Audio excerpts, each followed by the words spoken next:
আলহামদুলিল্লাহ কাফা ওয়া সালামুন আলা ইবাদিহিল্লাযীনা ইসতাফা আম্মা বা'দ ফাআউযু বিল্লাহি মিনাশ শাইতানির রাজীম বিসমিল্লাহির রাহমানির রহিম ইয়া আইয়ুহাল্লাযীনা আমানু কুতিবা আলাইকুমুস সিয়ামু কামা কুতিবা আলাল লাযীনা মিন ক্বাবলিকুম লাআল্লাকুম তাত্তাকুন সাদাকাল্লাহুল আযীম। প্রিয়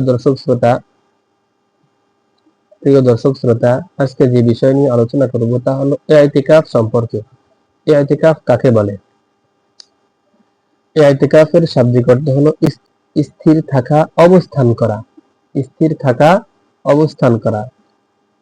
রমজানের 20 তারিখে তথা 20 রমজানের সূর্যাস্তের কিছুক্ষণ পূর্ব থেকে রমজানের শেষ রোজার সূর্যাস্তের পর পর্যন্ত জাগতিক কার্যকলাপ, পরিবার পরিজন থেকে বিরত থেকে পুরুষের জন্য মসজিদে এবং মহিলাদের জন্য বাড়িতে নির্ধারিত নামাজের স্থানে বিশেষ নিয়মে পাবন্দি সহকারে আবদ্ধ থাকাকে ইতিকাফ বলে।